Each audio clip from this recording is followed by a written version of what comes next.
কিছু কিছু মোবাইল দেখা যায় আমরা অনেক শখ করে কিনি। আমার হাতে যে সেটটা দেখতেছেন এই সেটটার মডেল হচ্ছে রিয়েলমি C75।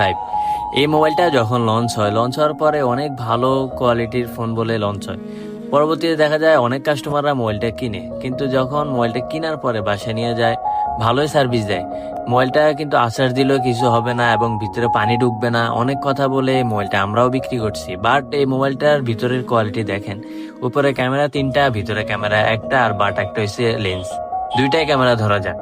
কিন্তু রিয়েলমির কোম্পানির মতো এমন একটা ভালো কোম্পানি এরকম কাজ করবে তা কখনোই ভাবা যায় না।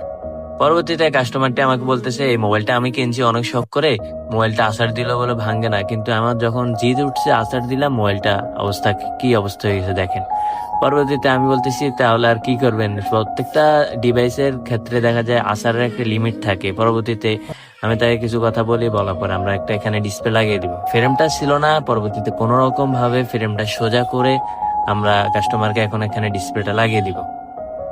যখন আমরা ফোন কিনি, ফোন কেনার ক্ষেত্রে দেখা যায় অনেক সময় আমরা এই মোবাইল আসার দেয়, ভিতরে পানি ঢুকে না, এইসব জিনিস কখনোই ফলো করবেন না। ভিতরে কেন আমরা আমাদের মোবাইল আমরা এত টাকা দিয়ে মোবাইল কিনে পানিতে কেন চুবাবো? আমি কখনোই আমার মোবাইল পানিতে চুবানোর জন্য কিনি নাই, পানিতে কখনোই চুবাবো না। আপনারা যখন মোবাইল কিনবেন, মোবাইলের আপনার প্রসেসর